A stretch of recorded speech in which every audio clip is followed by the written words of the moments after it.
How's it going, guys? So today I'm going to talk about one of my favorite systems to collect for, the Sega Master System. Stay tuned.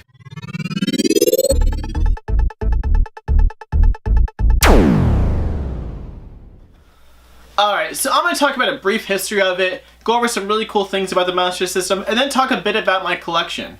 So let's start off with a bit of history.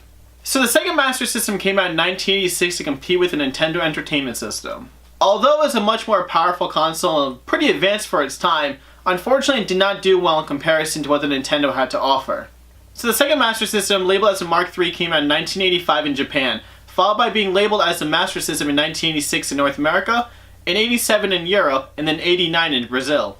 Although it did fantastic in both Brazil and Europe, it really wasn't the case in North America. It only sold 1/6 the amount of units as the NES did. Now, it wasn't that the Master System was bad or anything, it was actually very powerful for its time. It's just that with Nintendo's licensing practices, it limited third-party support for the Master System. Also, the fact it came out 1 year after the NES, I'm sure that really didn't help much either. Now you have two different types of games you can get for the Master System. You have the Sega Cards as well as the Cartridges. With the Sega Cards, they are much more cheaper to put out, but unfortunately they couldn't hold as much content as a regular cartridge. But you do have the regular cartridges right here that play just like any other cartridge in the market. Now I don't want to delve into too much history on it, but we all know that in 1989 the Sega Genesis did come out. 2 years later they did cease production of the Master System. Okay, so the reason I ended up getting into collecting for the Master System was due to a few reasons. So I've always had about 5 or 6 Master System games hanging around, one of them being Wonder Boy. The one thing I noticed at Wonder Boy, it looked very similar to Adventure Island, so I've always wanted to try that game. About 2 years ago, I came across this pretty cool Master System, complete in box, on Craigslist for about $40, and as soon as I saw it, I had to scoop it up. It did come with a copy of the Hang On Astro Warrior combo cartridge, and after playing Hang On, I realized that, the game is actually pretty fun. But it wasn't until I popped in Astro Warrior that I realized that the Master System is an extremely cool console. Now, besides the titles I just mentioned, you have plenty of other series that are great on the console. You have Golden Axe, you have Alex Kidd, you also have Wonder Boy, which are some of the best games of all time. Not to mention, you do have Phantasy Star, which is often considered the best RPG ever made. Now, the one thing I find really cool about the Master System is it had both cards and cartridges. The cards are very similar to that you would find on the TurboGrafx-16. They look just like cue cards. And the one thing I really do actually like about the cartridges is how minimal they are. There's no artwork on it besides maybe a logo you'll find on some of the games such as Rampage. But they're very minimal. I think they'll actually look pretty cool. Another cool thing about the Master System too is it had a lot of pretty fun arcade ports. It had Paperboy, it had Rampage, it had Alien Syndrome, and a bunch more. Now, although when I first started collecting games, I focused mainly on the NES.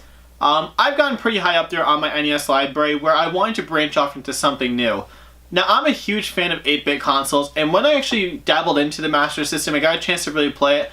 That's kind of when I fell in love with it, and I realized that it was an extremely underrated and very awesome console. So what really drives me to play the Master System is not that I think the NES is bad or anything. I love the NES. But the Master System definitely has a lot of quality titles over the quantity of its library. It has everything from fantastic shoot 'em ups, great platformers, and a wide variety of arcade games as well as puzzle games too. So some of the cool things I do have in my Master System set is I do have my complete in-box Master System.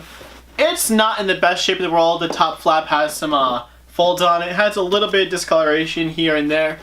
But what I paid for it and really what it's done for me is it exposed me to the whole Master System library. It's just a really cool thing to have. If you guys watch my first and second video I ever put out on YouTube, I managed to obtain about 60 or 70 Master System games in one lot alone. When I got those, I already had the Master System at home. That's kind of when I had a chance to really dabble into the Master System and really enjoy it for its full potential. Now, I do have a lot of really cool games for the Master System. No, I don't have Sonic, I don't have Golden Axe Warrior, or any of the extremely rare ones. Now, with the Master System being so limited in America, it is very hard to find some of the games.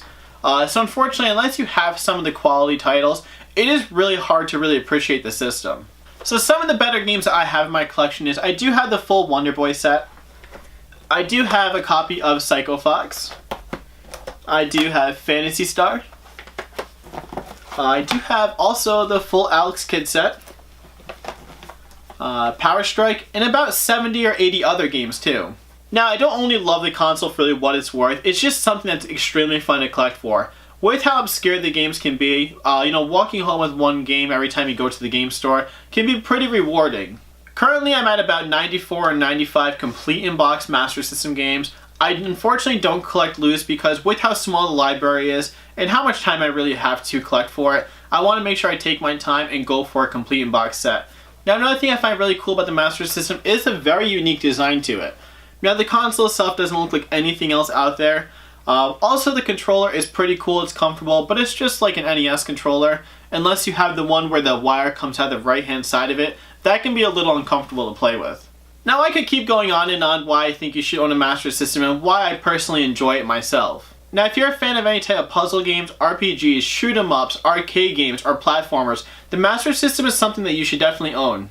Now, if you don't have a chance of getting a Master System, definitely keep a lookout for what's called a power-based converter. This can be attached to a Model 1 Sega Genesis, so you can play both the Sega Cards as well as the Master System cartridges on it. Now, if you guys want to find more about the Master System, definitely feel free to ask me in the comments field below. Also, I've been doing a bit battle series where I compare Master System games to NES, Super Nintendo, or even Genesis ports. But if you guys like this video, give it a thumbs up in the comments field below. Ask me some questions about my collection. If you haven't subscribed yet, definitely do so you can check out future content. But as always, thank you guys so much for watching and have a great week hunting.